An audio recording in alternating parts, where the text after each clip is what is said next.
नमस्कार दोस्तों, जय हिंद, वंदे मातरम। दुनिया की सबसे पहले राखी किसने और क्यों बांधी?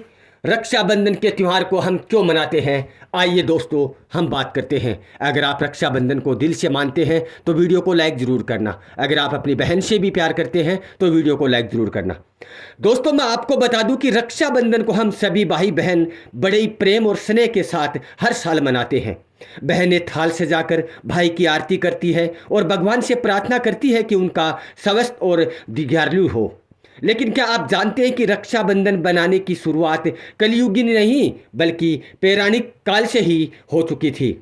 ऐसी मान्यता है कि सबसे पहले सतयुग से इस पर्व की शुरुआत हुई थी और माँ लक्ष्मी ने राजा बलि को रक्षा सूत्र बांधकर इस परंपरा का शुभारंभ किया था।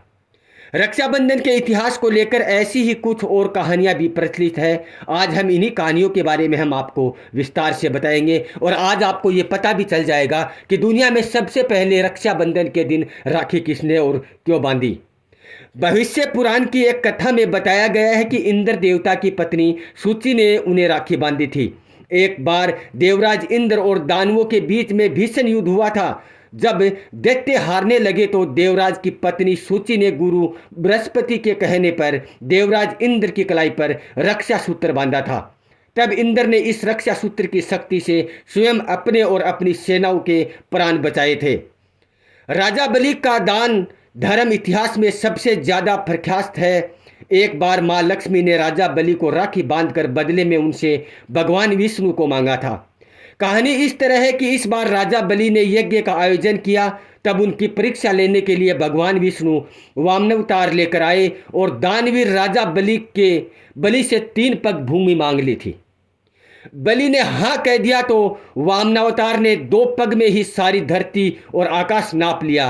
राजा बलि समझ गए कि भगवान विष्णु स्वयं उनकी परीक्षा ले रहे हैं। तीसरा पग रखने के लिए उन्होंने भगवान के सामने अपना सिर आगे कर दिया।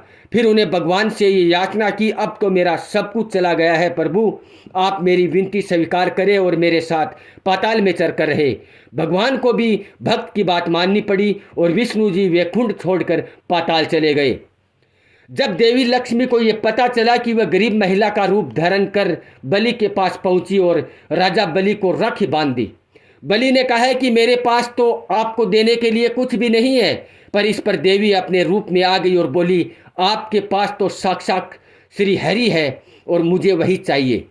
इस पर बलि ने भगवान विष्णु से माता लक्ष्मी के साथ जाने की विनती की। तब जाते वक्त भगवान विष्णु ने राजा बलि को वरदान दिया कि हर साल 4 महीने पाताल में ही निवास करेंगे। ये 4 महीने चतुर्मास के रूप में माने जाते हैं। जब युधिष्ठिर इंद्रप्रस्थ में राजयुष यज्ञ कर रहे थे, उस समय सभा में शिशुपाल भी मौजूद था। शिशुपाल ने भगवान श्री कृष्ण का अपमान किया और श्री कृष्ण ने अपने सुदर्शन चक्र से उसका वध कर दिया। लौटते वक्त सुदर्शन चक्र में कृष्ण जी भी छोटी उंगली घायल हो गई और रक्त बहने लगा। तब द्रौपदी ने अपनी साड़ी का पल्लू फाड़कर श्री कृष्ण की उंगली पर लपेट दिया। तब श्री कृष्ण ने द्रौपदी को वचन दिया कि वह इस रक्षा सूत्र का वचन निभाएंगे। इसके बाद जब कौरवी ने द्रौपदी का चिरहरण किया तो श्री कृष्ण ने चीर फाड़ द्रौपदी की लाज रखी। मान्यता है कि जिस दिन द्रौपदी ने श्री कृष्ण की उंगली पर साड़ी का पल्लू बांधा वह श्रावण पूर्णिमा ही थी। दोस्तों, माध्यमिक कालीन भारत में यह पर्व समाज के हर हिस्से में मनाया जाने लगा। इसके श्रेय जाता है कि रानी कर्णावती को उस वक्त चारों ओर एक दूसरे का राज्य हथियारों के लिए मार काट चल पड़ रही थी। मेवाड़ पर महाराज की विधवा रानी कर्मवती राजगद्दी पर बैठी थी। गुजरात का सुल्तान बहादुर शाह उनके एक राज्य पर नजर गड़ाए बैठा था।